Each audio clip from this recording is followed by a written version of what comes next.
Vamos então nos entregar na mão de Jesus, agradecendo a Ele a oportunidade que Ele nos dá nesta noite de podermos conhecer um pouco mais do Evangelho que Ele nos deixou, né?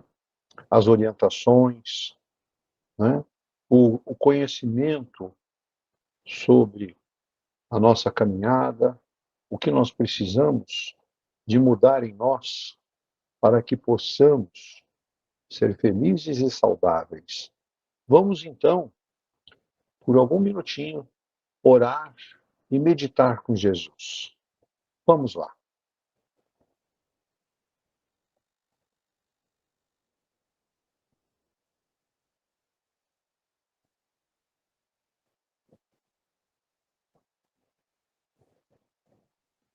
Muito bem.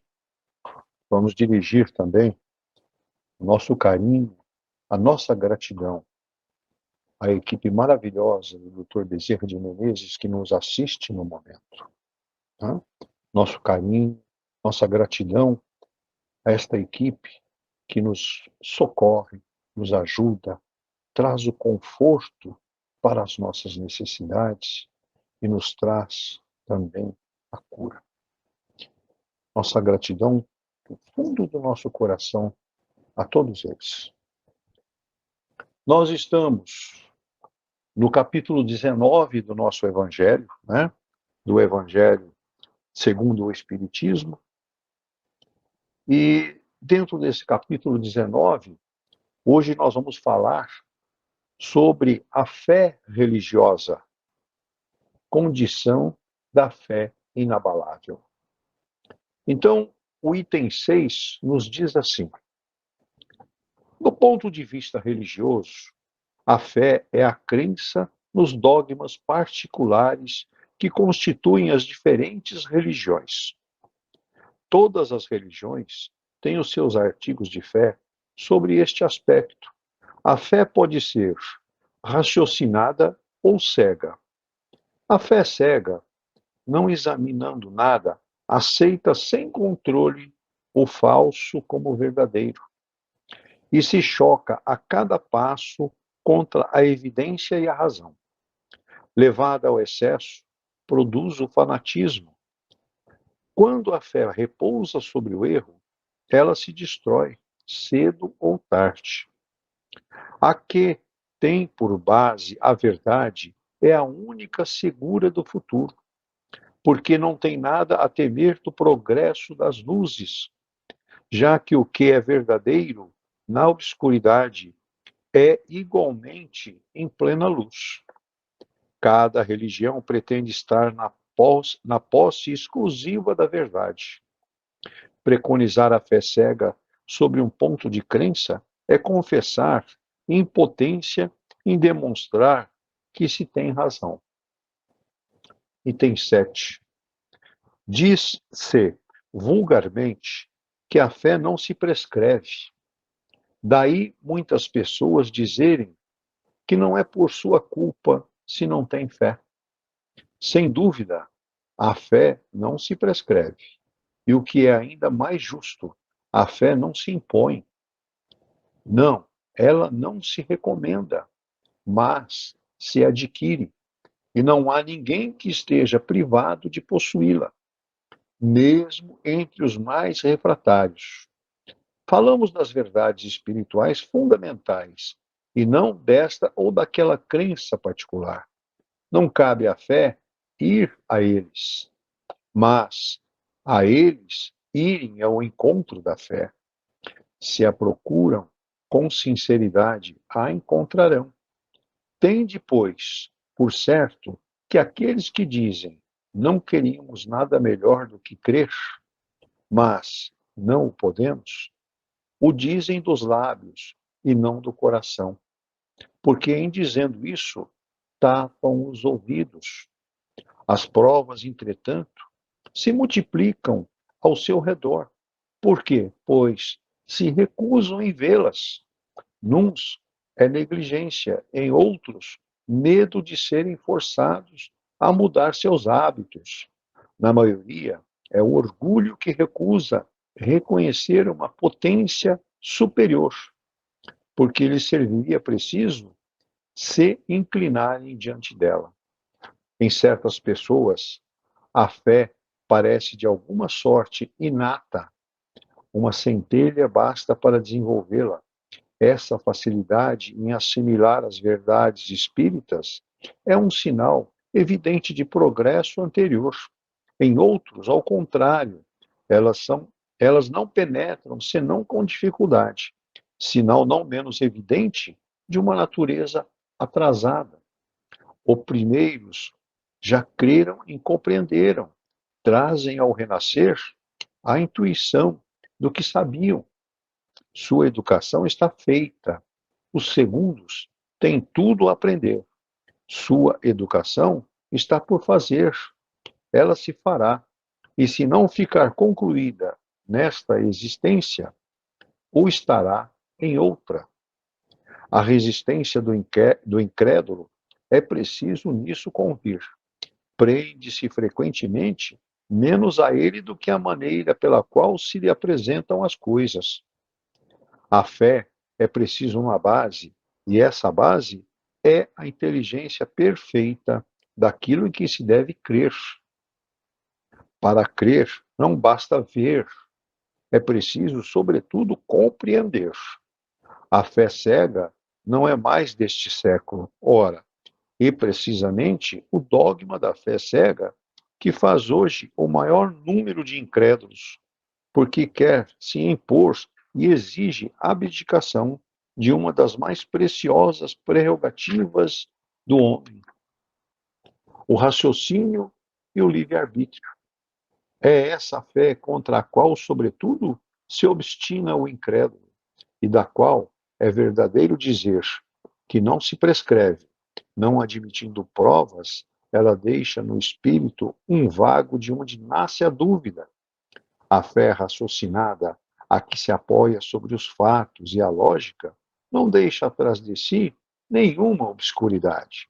Crê-se por se estar certo, e não se está certo senão quando se compreendeu.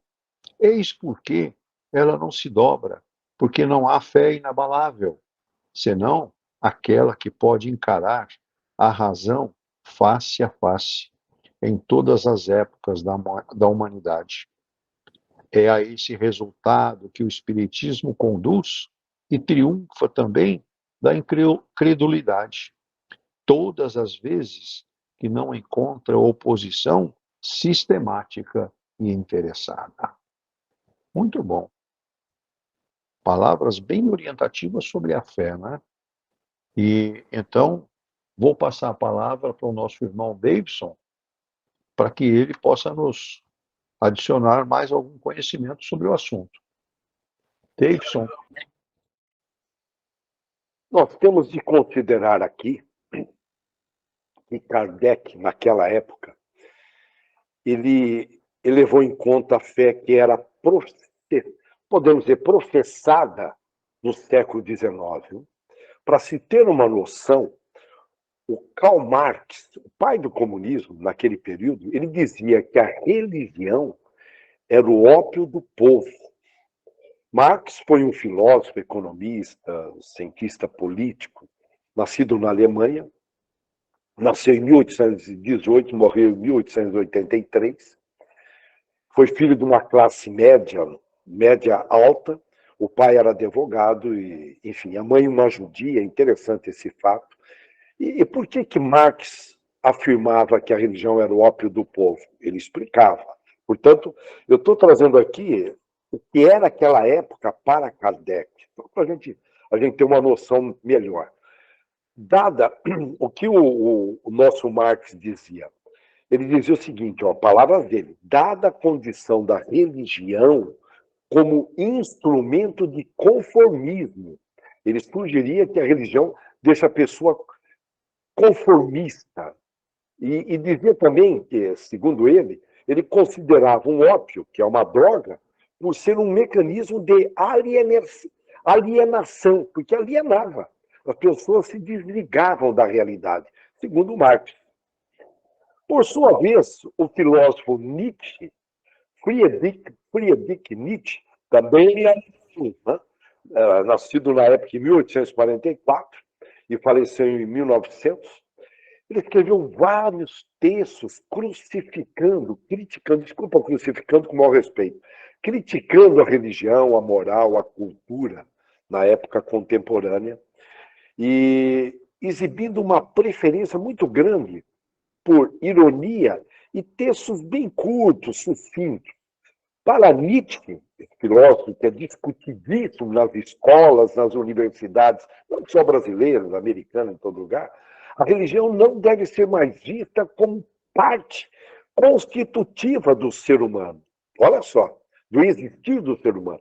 Ela é como um abismo, segundo ele, um abismo a ser ultrapassado para que o homem consiga viver a vida como de fato deve ser vivida. Olha só o meio, o que se discutia na Europa e o Kardec ali defendendo as ideias. E o tal de Freud, psicólogo, neurologista, ou melhor dizendo, psiquiatra austríaco. Freud foi o criador da psicanálise, podemos dizer a personalidade mais influente da história no campo da psicologia. Nasceu na Tchequia e em 1856, portanto ali contemporâneo de Kardec, faleceu em 1939, e ele dizia que a ciência triunfaria sobre a religião, tirando a civilização de sua infância. Pois, para Freud, a religião, além de uma neurose, olha só o nível que elevava, seria uma ilusão, sendo que essa é uma crença muito mais motivada pela realização de um desejo infantil. Sempre é bom lembrar que, nessa época, não se falava em fé raciocinada. É importante, tá? Kardec que trouxe a ideia de fé raciocinada. É importante esse detalhe. Portanto, ali, esse toque era muito mais essas críticas em cima da religião. Podemos dizer que foi um legado das religiões deixado pela época. Portanto, ainda é uma conversa danada. Mas é importante a gente se situar que Kardec estava nesse ambiente. Sempre é bom lembrar a diferença entre crer e ter fé. A palavra crer, ela vem de crédito, ok? Crença significa acreditar, por exemplo, num amigo que goza de muita confiança, de credibilidade. Então, você tem uma crença. Agora, nele, né, num amigo, num pastor, num padre, enfim, no orador espírita, enfim. Já a fé, ela vem do grego fidelis, que significa ser fiel ao que é. Ser fiel, olha, já é um pouco mais profundo, é um degrau acima da crença. Perceberam? Tem um ônibus na rodoviária, ele tem fé que esse ônibus vai levar ele até a cidade desejada. Ou então ele não embarcaria naquele ônibus. Perceberam a diferença? Essa palavra tem sido usada aí à torta e à direita, significando coisas totalmente diferentes, particularmente no meio cristão. Confunde-se fé com algo parecido com pensamento positivo, como se o fato de eu acreditar obrigasse a Deus a fazer o que eu quero. Vocês acreditam? Então, eu vou voltar, olha a confusão que o cristão faz. Olha bem, confunde-se fé com algo parecido com pensamento positivo, como se o fato dele acreditar naquilo, obrigasse a Deus a fazer o que ele quer. A sua oração, por exemplo, vamos imaginar, a sua oração não foi atendida. É comum algum dizer, que faltou fé, irmão. Porque se você realmente tem fé, Deus teria te atendido. Não é bem assim, não. Podemos sim pedir e devemos pedir. Por mais cheio de fé que nós tenhamos, e por mais justo que se pareça aquele pedido, ele, nosso Pai, considerará se é adequado ou não atender. Ele vai considerar. Lembra? É que a gente não presta atenção nos detalhes. Sabe aquela leitura rápida? A gente lê e não vê as vírgulas, não vê as palavras. Lembra do pedido de Jesus que orou? Olha bem. Pai, Jesus conversando com Deus. Olha bem, hein? Pai, se for possível, afasta de mim este cálice, mas faça-se a tua vontade. Tem muita gente que lê isso, teve até uma musiquinha de um cantor brasileiro, autor de uma música, Pai, afasta de mim. E fica ali naquela superficialidade. Eu vou repetir. Pai, Jesus, Pai, se for possível, afasta de mim este cálice, desculpa, mas faça-se a tua vontade. Perceberam? Portanto, fé, vamos voltar aqui para a fé. É quando eu tenho conhecimento pleno. Não tem o verbo achar aí. Eu estou falando de fé raciocinada. Para se ter conhecimento, eu tenho que estudar. Estudar não é ler, é diferente. O brasileiro, ele não foi educado. A gente sabe que a educação foi manipulada. O mal atua na educação para o povão não evoluir no intelectual, atua nas religiões para não evoluir no moral. O mal assumiu um poder no Brasil assustador, pátria do evangelho, por isso nós temos que orar muito. Então, muita gente não foi educada para estudar. Não foi. Infelizmente, quem conseguiu acessar a escola. Então, olha, para se ter conhecimento, eu tenho que estudar, ouvir opiniões, obter toda a informação possível. Conforme eu evoluo no conhecimento, eu vou deixando de apenas crer e começar a ter fé, buscar a verdade em tudo. Porque a fé, a gente não se liberta. A fé verdadeira é uma fé com raciocínio e é resultado de muito pensar e refletir. Pensar, tem gente que tem preguiça de pensar, tem gente que tem preguiça de pensar. Então, nem falar em refletir. Em outras palavras, é a tal da fé raciocinada, passou pelas linhas de raciocínio. No caso da fé religiosa, procurar verificar se tem sempre, se nessa linha de raciocínio tem a verdade. Eu recebi uma postagem hoje que eu fiquei extremamente feliz, mas fiquei desconfiado. Eu voltei para o camarada, eu voltei para ele, o rapaz do WhatsApp, falei, companheiro, isso é verdade? Ele falou, não sei. Então, por favor, checa. Não era verdade. Então, nós temos que checar se é verdade. Ver se tem algum mistério, se existem comprovações. E, acima de tudo, ver se por trás o bem está presente, o amor incondicional, a bondade, a compaixão e a caridade. Aí sim. O Espiritismo, segundo Kardec, é uma doutrina. Ela é completa, uma vez que ela é uma religião, filosofia e ciência, tudo junto. Olha, religião, filosofia e ciência, é uma doutrina. Com isto, o Espiritismo traz a verdade, a fé raciocinada, ao invés de forçar uma fé cega, como ocorreu e ocorre em algumas religiões. Basta ver esses fanatismos que ocorrem no Oriente. Na Europa, nós temos aí países que já estão dominados por determinadas religiões fanáticas. Então, tem que tomar muito cuidado. Né? Em certas pessoas, conforme foi mencionado no texto, a fé parece de alguma forma inata. Por quê? Por isso que o Espiritismo explica, né? Trata-se de indivíduos que obteram progressos enormes em vidas anteriores, com certeza. Já creram, já compreenderam e trazem isso no íntimo ao nascer. Já em outras pessoas, ao contrário, pessoas com menos reencarnações ou que não aproveitaram bem as reencarnações anteriores. E aí, eu não tenho dúvida, para se desenvolver na inteligência da fé, nós dependemos de experiências que devem ser transformadas em vivências espetaculares. Em outras palavras, nós precisamos de reencarnações. Eu já tive um bocado de exemplos, inclusive na casa do Dr. Bezerra de Menezes, que me leva a ter muita fé, mas eu não vou contar aqui, não é o caso, vai tomar muito tempo, mas eu tenho que contar uma experiência maravilhosa. Eu não vou poder citar a cidade, mas uma prefeitura de uma cidade do porte de Bauru me chamou para fazer um projeto, um planejamento estratégico. E eu fiz. Né? Foi interessante e tal, um prefeito ali dinâmico e tal. 6 meses depois, a secretária de Educação me chamou. Falou, Deison, tem uma ala aqui de professores radicais. que eles não estão querendo planejamento. E eu já ciente, a gente sabe, educação é combatida, ainda mais na pátria do evangelho. Então, ela me ligou e falou, tem uma parte aqui, olha, como nós cuidamos de uma região administrativa, são várias cidades, é por volta de 90 a 100 professores, pós-graduados, cheio de treinamentos, mas radicais.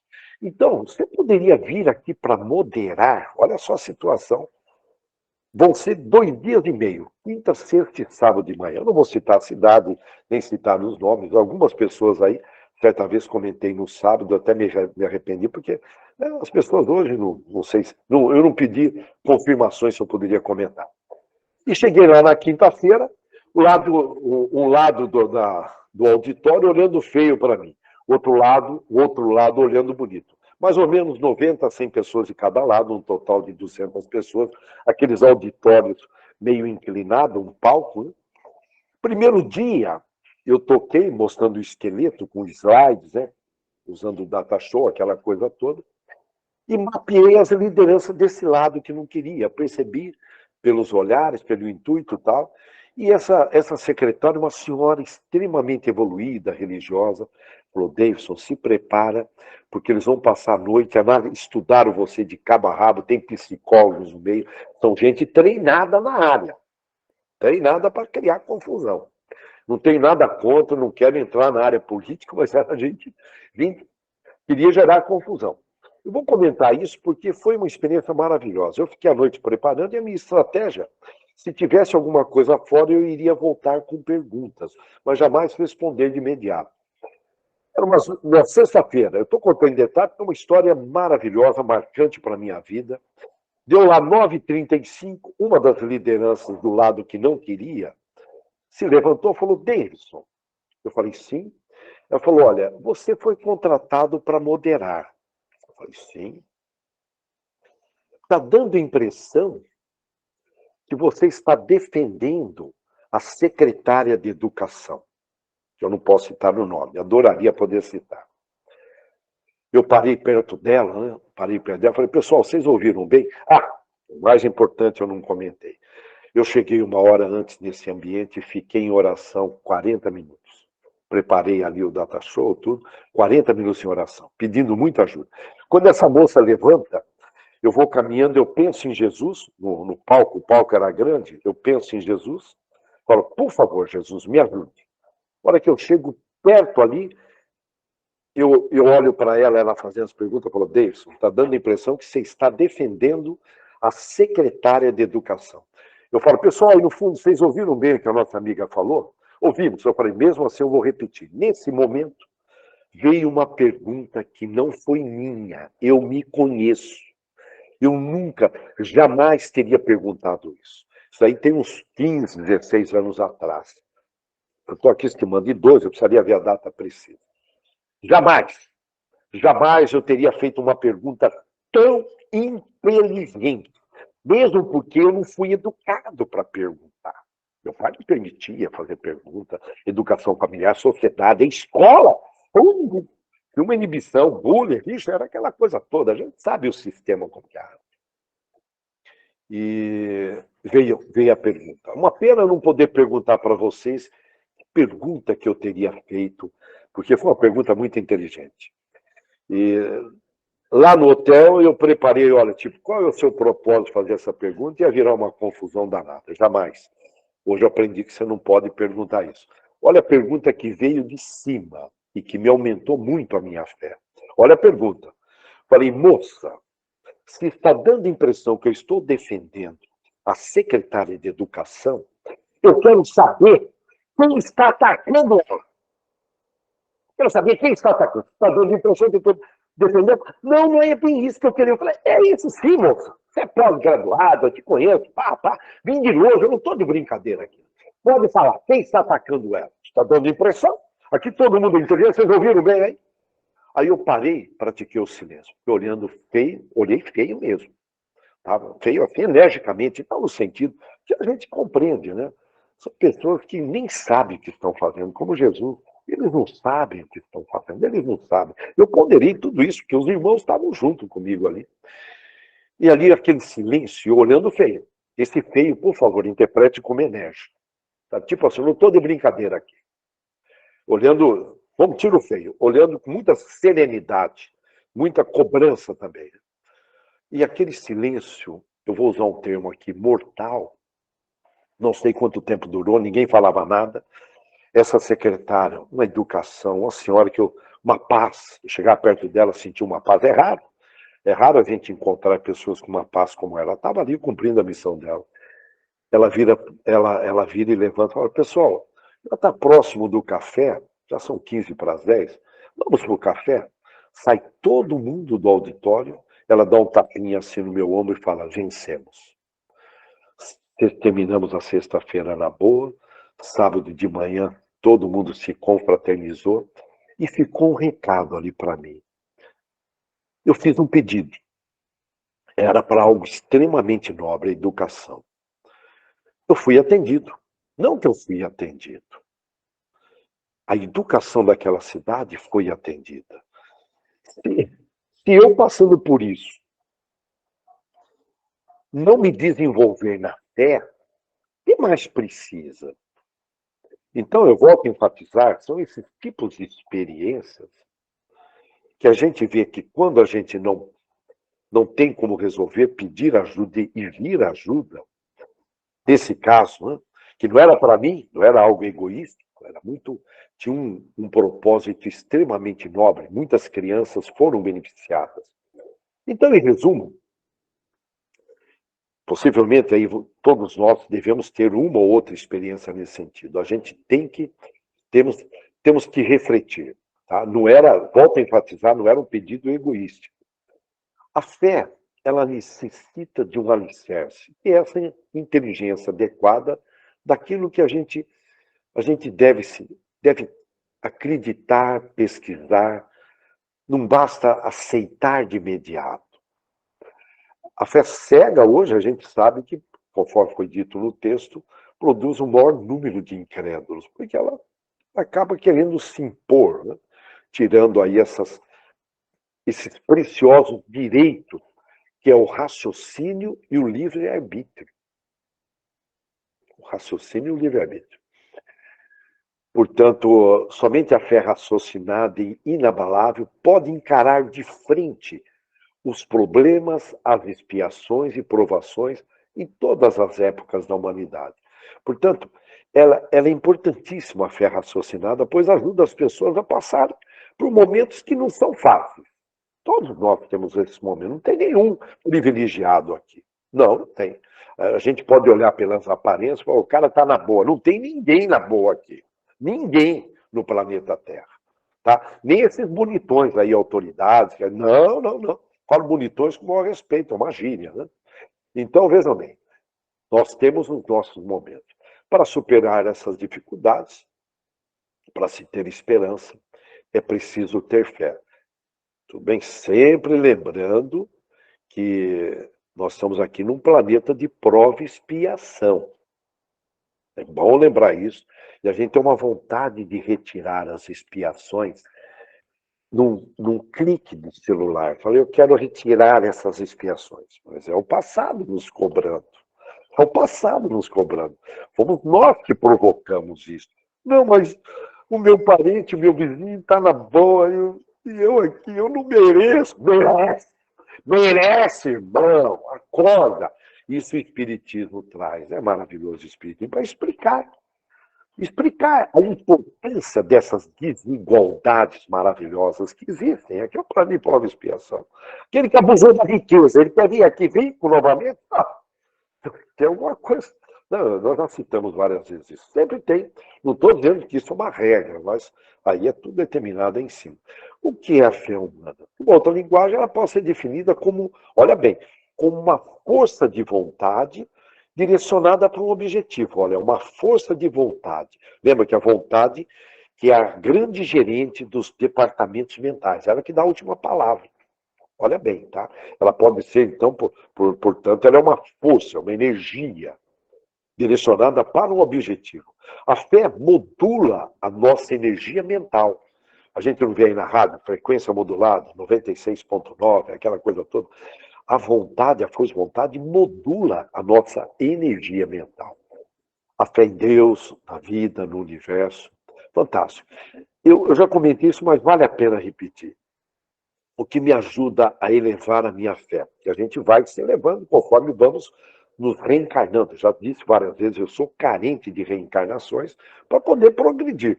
Mas toda manhã, pelo menos de manhã, à noite eu não tenho esse hábito de fazer o mesmo durante o dia, mas toda manhã, antes de orar, eu falo, espera aí, eu estou num planeta que está a 107 mil quilômetros por hora, o planetão.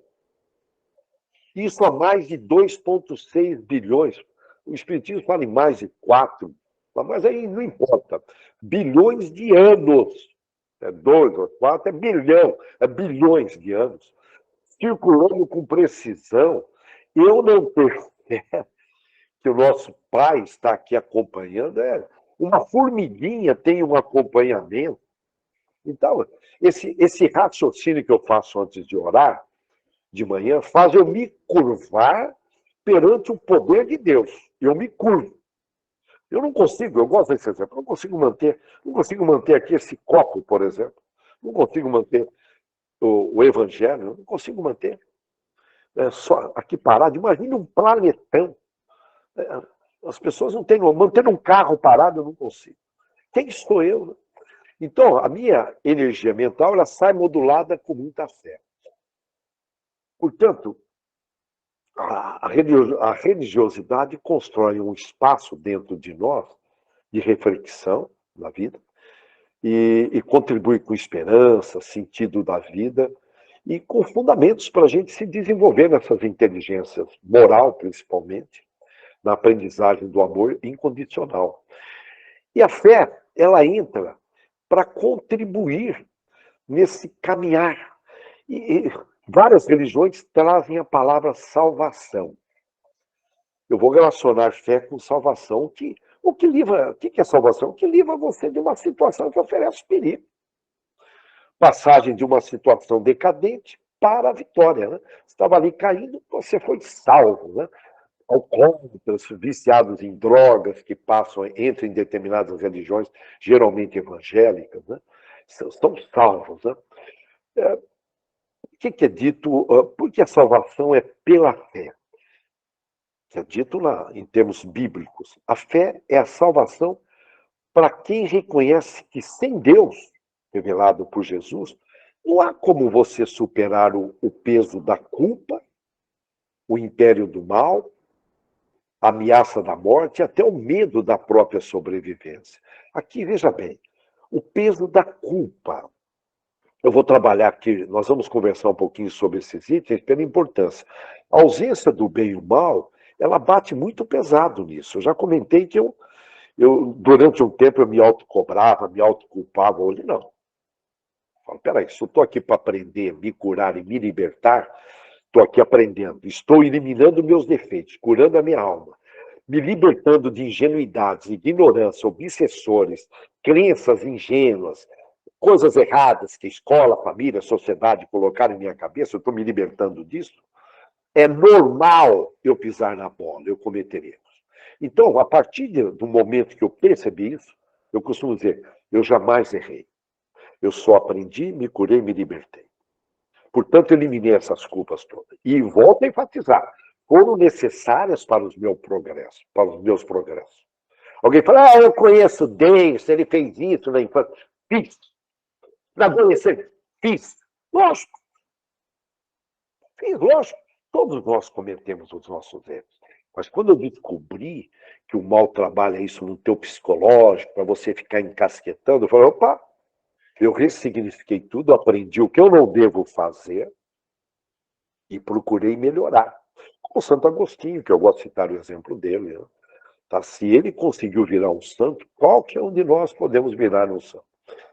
Então, veja bem, olha, não há, sem a fé, não há como superar o peso da culpa, a ameaça da morte. O Espiritismo nos esclarece que a vida continua. Eu tive, graças a Deus, aí uma vivência, uma experiência de quase morte, então isso me ajudou muito a trabalhar isso. E o medo da própria sobrevivência. Por que eu estou falando isso? Porque hoje você entra nas mídias sociais, tem que tomar muito cuidado, mas muito cuidado, porque a primeira coisa que eles batem é um risco. Eles trabalham muito risco. E de tal forma, eles apresentam o risco, né? Você gera aquele medo, e aí em cima, ou melhor, aí embaixo, os irmãozinhos que aproveitam essas energias, eles torcem para que ocorra bastante medo. Então, hoje a mídia tradicional, as mídias sociais, pode ver, quando tem ali algum recado, olha, eles trazem primeiramente o tal do receio. Então a gente tem que filtrar muito. E depois eles trazem a solução, vendendo um curso, alguma coisa assim. E a gente sabe que a ausência do bem, além do medo que eles estimulam, e a fé nos ajuda a amenizar muito isso. Vocês vão perceber cada vez mais ao se aproximar da regeneração, tudo vai se intensificar, principalmente essas velhas estratégias do mal. E utilizam estímulos à ansiedade, à depressão, à preocupação, essa prisão mental do medo, enfim. Pois se a gente pretende conquistar a liberdade, liberdade é contrário do medo. Medo aprisiona. Fica bastante atento e filtra, muito cuidado com esse excesso de informações que estão circulando aí, falsas e verdadeiras notícias. Enquanto houver medo, não haverá liberdade. Eu vou repetir. Enquanto houver medo, não haverá liberdade. Medo de faltar, medo de ficar para trás. A nossa escola, está tudo errado. Ela criou competição, era para criar cooperação, como Pestalozzi educou Kardec na Suíça. Mas você vai para qualquer canto, eu já estive em vários países, é competição. Eu tenho que passar a perna, eu tenho que ser o melhor, ao invés da cooperação. Então, olha, medo de ficar para trás, medo de faltar, medo de não ter atenção, sabe? Você chega num grupo, as pessoas se desprezam, aqueles medos todos, né? Então, enquanto houver medo, não haverá liberdade.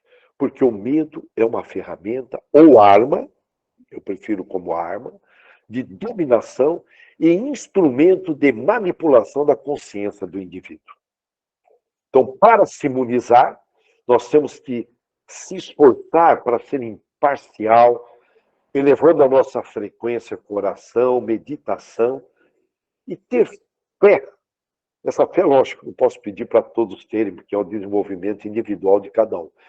Que Deus está acompanhando de perto. Pelo menos isso a gente tem que acreditar. Porque olha esse universo, olha tudo. Se o homem tem feito tudo isso, imagine, né? Portanto, olha, ter fé que Deus está acompanhando de perto. Perfeito? Pense nisso. E em minha fé, eu não tenho dúvida que vai ocorrer uma separação joio do trigo definitiva. Muito próximo, não sei quando vai ocorrer, para nós podermos entrar na era da regeneração. Nós já tivemos várias separações joio do trigo, pequenas, médias e grandes, coletivas, enfim. Com isso, as tentações vão aumentar e nos mostrará realmente em que estágio nos encontramos. Ficará tudo escancarado. Já está rolando isso, já está acontecendo. Basta prestar atenção. Né? E além disso, além desses excessos, né? É interessante, quando falo em excesso, eu encontro pessoas reclamando que está cheio de trabalho. Estou cheio de trabalho. Excesso. Já do outro lado, encontro gente precisando trabalhar. Caramba, é um excesso de um lado e do outro. Né? Enfim, a reclamação está no pedaço. Mas são excessos. Eu estou dizendo tomar muito cuidado com esses excessos. De alguma forma, nós estamos aqui no Espiritismo, segundo Kardec, buscando se desenvolver na fé, considerando a fé no amor e na misericórdia de Deus. Fé porque não é fácil ver tantas dores, conflitos, problemas de saúde ao nosso redor e entender essa justiça de Deus. Então, graças a Deus, o Espiritismo nos traz a lei da ação e reação, explica isso, clareia, traz essa verdade para a gente compreender. E aí, só para fechar, a fé, é importante isso, eu vou voltar num ponto, porque tem muita gente que acaba, de alguma forma, distorcendo essas falas. A fé tem o poder de nos libertar de nossas angústias, que é um estado mental, até de perturbação emocional. A pessoa sente que está tudo perdido, não consegue enxergar uma saída, ela se torna cega para as soluções de seus problemas, tá? Mas a fé ameniza essas angústias, mas não nos liberta de nossas provações, expiações, nós já comentamos também, não se liberta, são débitos. A não ser que se invista muito em caridade, algumas são suavizadas. Mas não nos liberta de nossas provações. Guardem bem isso. As provas são obstáculos, testes, que nos ajudam a impulsionar para um estágio mais evolutivo. Por isso, é um teste, é uma prova. Tudo bem? Estudamos, estivemos aqui aprendendo. Agora é a prova para você subir, se ser promovido. Então, guardem bem isso. A fé não elimina provas. Ok? Elas amenizam as angústias. As provas são extremamente necessárias. Ok? Então fica aqui o nosso recado, elas são necessárias para nós evoluirmos. Se tem alguém aí orando para eliminar uma prova, irmão, você estudou até aqui e agora não quer fazer a provinha para subir? Irmão, abraça, vai para cima. Nós somos filhos de Deus, abraça, coragem. Tem uma frase que ajuda muito, vem da física quântica. Se alguém anotar aí, fala com a sua chefia, minha querida alma, eu sou coragem. Fala. Escreve isso em algum lugar, muito aqui. Deve ter poucas pessoas anotando. Nós somos latinos, a gente não tem o hábito de anotar. Não quer anotar nada. Guarda aqui, guarda nada. A gente sabe que é assim. Escreva aí. Minha querida alma, eu sou coragem perante essas provas. E avance, irmão. Nós somos filhos de Deus. Nós merecemos evoluir. Então, olha, guardem bem. A fé só ameniza a angústia nas provas. As expiações também, tá? Faz parte do jogo. Que Deus abençoe a todos e que tenhamos aí uma excelente semana com muitos progressos intelectuais e morais. Pelos esclarecimentos, pelas reflexões. Muito bom. Vamos então passar a mensagem do Dr. Deolindo. Pediria aqui o André, por favor. Hoje falamos dentro de uma continuidade do capítulo sobre a fé, né? A fé religiosa, onde podemos assim dizer que a fé religiosa ela começa assim, ali dentro das leis de Deus, dos 10 mandamentos, posteriormente dos ensinamentos do amor que Jesus assim nos proporcionou. Então, eu gostaria de resumir de uma forma rápida. A fé, ela tem por necessidade de se fazer presente de duas formas junto ao ser. Primeiro, a fé em Deus, como assim, sendo todo-poderoso, aquele que tudo sabe, aquele que determina para cada um a sua trajetória mediante a condição espiritual e moral que cada um se encontra, onde muitas tribulações estarão a passar pela vida, mas se tiver consciência das suas necessidades e daquilo que é certo, daquilo que é errado, por assim vivenciar de uma forma um pouco mais ampla as leis de Deus na sua vida, pode ter certeza que a fé raciocinada, a fé consciente, estará ali fortalecer e a estimulá-lo a caminhar sempre para frente rumo ao seu progresso moral, espiritual, social, da qual você tanto necessita. Por quê? Porque você vai vivenciar os ensinamentos de Jesus e de Deus na sua vida. Aí a fé tem o seu devido poder e a sua devida capacidade de ação. Agora, se você pura e simplesmente se coloca dentro de uma forma utópica, apenas dizendo para si mesmo: tenho fé, tenho a obrigação de vivenciar isso, porque senão eu vou ser penalizado por Deus. Vou para o inferno, vou para os umbrais espirituais. Se assim você se coloca, você não tem fé. Você apenas está se posicionando dentro de um contexto de interesse para o seu bem-estar. E o contexto do interesse, vamos dizer assim, minimiza o contexto da fé, porque não tem a verdade dentro de ti e você não estará a aprender aquilo que realmente necessário é para que essa etapa reencarnatória que você se encontra seja útil para o seu progresso, para o progresso daqueles com que assim você convive. Então, daí existe aquela fé cega, veja, da qual nós apenas fazemos nos momentos de interesses em nossas vidas. E isso existe muito. É o que mais se tem.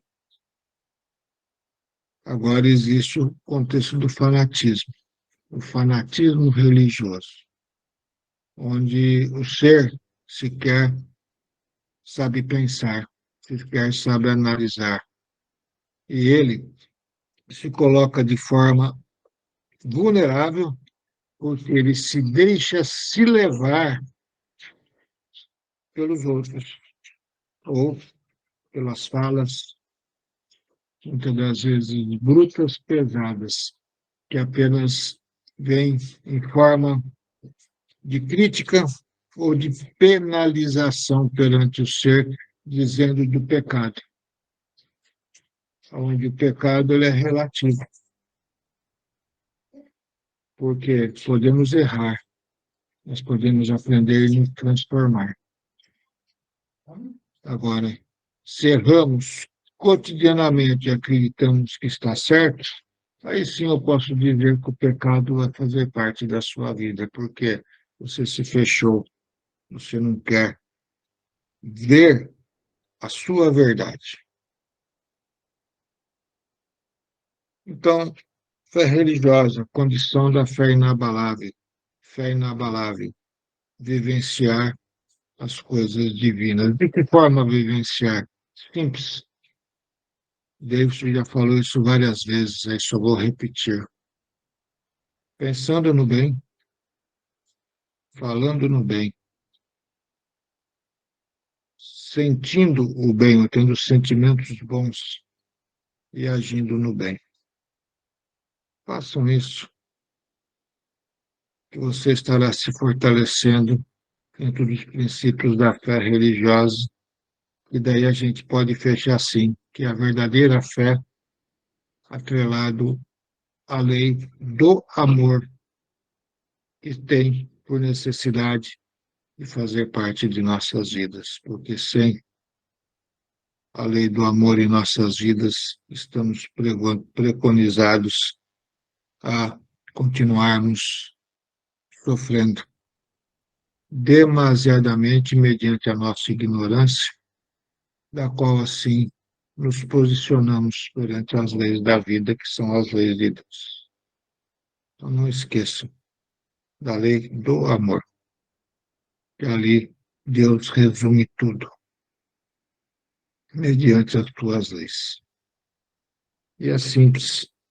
Jesus foi bem claro, né? Qual a maior das leis? Né? Acho que todo mundo sabe. E Jesus respondeu, não sabe? Amar o quê? A Deus, acima de todas as coisas. E o que mais? Ao próximo.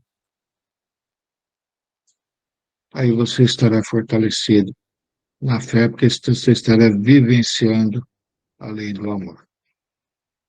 Bem, eu acho que ficou bem claro, né?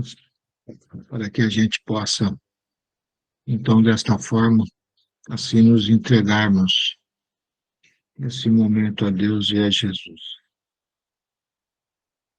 E rogarmos a Bezerra por toda essa falange de espíritos, companheiros nossos benevolentes, dos quais estão cotidianamente a trabalhar perante todos os necessitados. Mas nós, que nesse instante estamos com nossos corações abertos, nossa mente limpa, estamos receptivos, porque estamos clamando a Deus para que Ele faça parte de nossas vidas.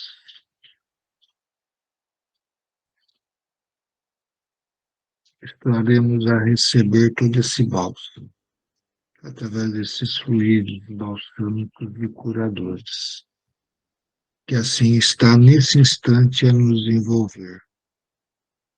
Então peço a todos, entregue-se em oração simples, mas sincera. Desligue-se de todos os vossos problemas, liberte-se de todas as vossas angústias e deixe com que esses fluidos do amor tenham predominância em vossos lares e em volta do vosso organismo físico, perispiritual. Então, entregue-se e sintam a presença de Jesus junto de ti. Sintam. Como se ele tivesse a vos abraçar, envolvendo esse fluido repleto de amor, com esse calor, da qual assim alimenta o nosso corpo, a nossa alma, da qual ilumina a nossa mente, o nosso coração. Sintam essa presença maravilhosa e poderosa de Jesus em suas vidas.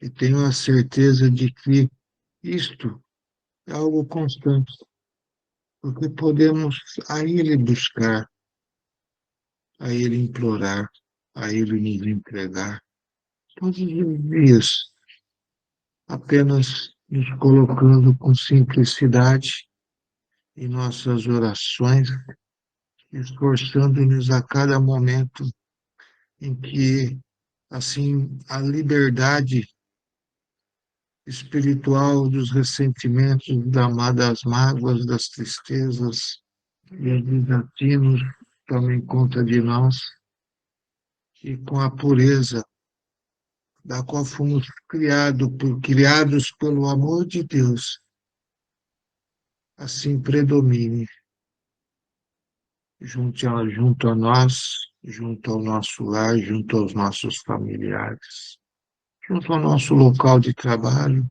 junto aos nossos companheiros, junto à nossa casa religiosa, junto aos nossos irmãos que lá também participam, para que assim algo maravilhoso se complete, e essa egrégora da luz, do amor, da bondade e da caridade possa sempre estar a predominar pelos quatro cantos deste universo, iluminando aos bons e levando o medicamento aos maus, porque estão enfermos e necessitam do auxílio dos bons, não apenas da ignorância ou do afastamento dos bons, porque nada quer fazer ou assim envolver. não necessitam do auxílio dos bons, porque os bons, com certeza, são muito mais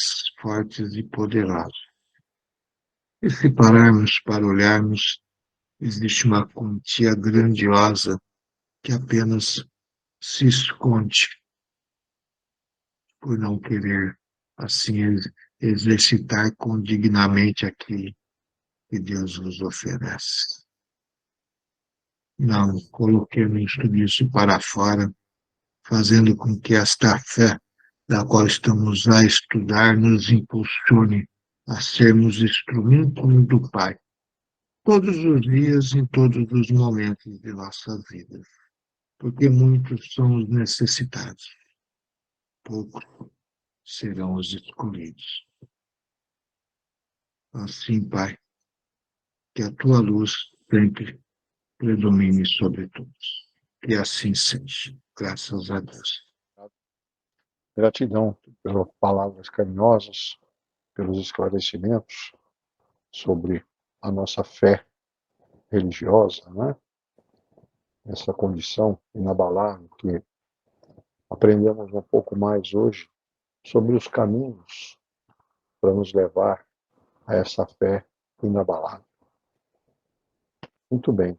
Vamos passar então as vibrações, pedir pelos nossos irmãos necessitados do amor, do carinho de Jesus, que Jesus libere neste momento toda a luz, toda a energia para que os irmãos nossos, com os nomes postados no grupo de cura, no grupo de estudos, sejam beneficiados com esta energia, esta luz que nos envolve neste momento, que Jesus prepara para todos nós. Que esta paz envolva todos presentes também no nosso encontro. Aqueles que estão aí no nosso encontro com necessidade de ajuda, possam estar sendo fortalecidos neste momento, através do amor, do carinho e da atenção de toda a espiritualidade, com a permissão de Jesus, pelas mãos do Dr. Bezerra e sua equipe, que todos recebam neste momento a cura para as suas enfermidades. Que a paz de Jesus nos envolva, nos abençoe nesta semana. Que possamos estar fortalecidos neste ano que se inicia, que possamos colher bons frutos da nossa sementeada. Que nós possamos trilhar caminhos mais longínquos, caminhos que nos levam à saúde física e espiritual, com a graça de Deus, com a graça de Jesus. Nossa gratidão a Jesus e a Deus, a equipe do Dr. Bezerra, por esta noite maravilhosa, por este encontro, esses estudos que nos esclarecem e nos traz conforto, para que a gente possa coroar com a nossa gratidão. Vamos então fazer a prece de Cáritas. Vamos agradecendo a Deus e a Jesus por essa oportunidade, desse grande aprendizado sobre a fé que nos leva a momentos maravilhosos de nossas vidas. Prece de Cáritas. Deus nosso Pai, que sois todo poder e bondade, dai força àquele que passam pela provação, dai a luz àquele que procuram a verdade, e ponde no coração do homem a compaixão e a caridade. Deus, dai ao viajor a estrela guia, ao aflito a consolação, ao doente o repouso. Pai, dai ao culpado o arrependimento, ao espírito a verdade, à criança o guia, ao órfão o Pai. Que a vossa bondade, Senhor, se estenda sobre tudo o que criastes. Piedade, Senhor, para aqueles que não vos conhecem e esperança por aqueles que sofrem. Que a vossa bondade permita aos espíritos consoladores derramarem por toda parte a paz, a esperança e a fé. Deus, um raio, uma faísca do vosso divino amor pode abrasar a terra. Deixai-nos, Senhor, beber na fonte dessa bondade fecunda e infinita, e todas as lágrimas secarão, todas as dores acalmar-se-ão. Um só coração, Senhor, um só pensamento subirá até vós, como um grito de reconhecimento e de amor. Como Moisés sobre a montanha, nós vos esperamos com os braços abertos, Senhor. Ó bondade, ó poder, ó beleza, ó perfeição, e queremos de alguma sorte merecer a vossa misericórdia. Deus, dai-nos a força no progresso de subir até vós.